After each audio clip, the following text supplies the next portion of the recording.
Have you ever eaten alone and asked the ceiling, God, why is no one here? The chair across from you stays empty.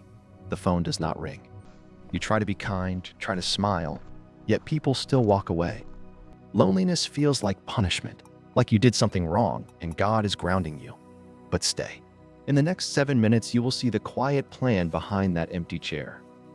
In a small village where the road curves like a smile, lived Ruth. Her house had 2 windows, 1 door, and always the smell of warm bread. Her husband Ezra laughed loud enough to shake the table. Their daughter Lily hummed while setting out 3 spoons. At night, they held hands to pray, and the tiny house felt bigger than a palace. Ruth thought the noise would never stop. One autumn, Ezra caught a cough that would not leave. The leaves turned gold, then brown. Then the bed was too still. Ruth sat beside him, holding a hand that grew cold between hers. When he left, the house felt 3 sizes too big, like wearing boots that would never fit again. She cried into her apron, yet deep inside she heard a calm whisper, I'm still here. Months later, Lily packed a small bag for the city. She promised to call, and she did at first. Then the calls came farther apart, like birds that forget the way home. Ruth learned the sound of 1 spoon on 1 plate. She learned the clock tick is louder when no one talks back. Some nights, she asked the dark ceiling, Is this what remains for me? Each morning, she still lit the stove, because bread must rise even when hearts feel flat. She baked 2 loaves every dawn, 1 for her table, 1 for whoever walked past. Some days the loaf went to the mailman, some days to the widow next door. Kids began to call her Bread Grandma.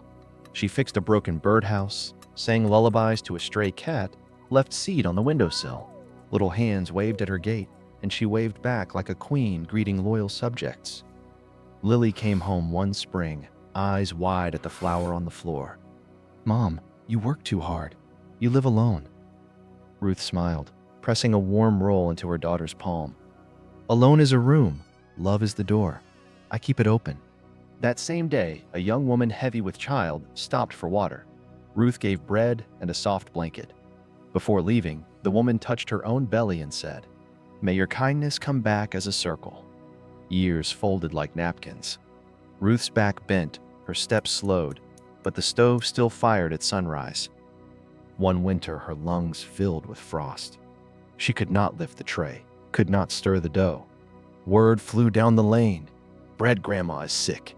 The next morning, the porch creaked under feet. Women carried soup. Men brought wood. Children held up bright drawings like stained glass. Lily raced from the city, found the small house packed fuller than Christmas. She knelt, pressed her mother's fragile hand to her cheek. Ruth whispered, God never takes love. He just moves it next door.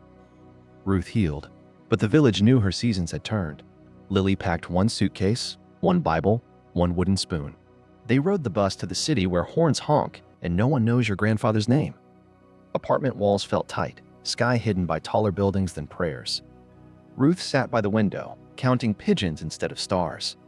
One afternoon, Lily took her to a brick house full of children no one had tucked in. The kids smelled the bread in her bag before she spoke. She read stories, rocked babies, taught older ones to knead. They called her Grandma Bread, same as the village. Years later, the chapel filled with those children wearing grown-up shoes. They told stories of the first time someone said, You matter. Lily closed the recipe book, found a note in slanted ink. Empty seats today make room for new family tomorrow. So if your chair is empty right now, listen. The quiet is not punishment. It is the sound of God moving furniture, making space for guests you have not met. Love given never vanishes. It just changes address, waits down the road, waits in a child's hungry eyes, waits in the next loaf you will pull from the oven. Hold on. The table is being set.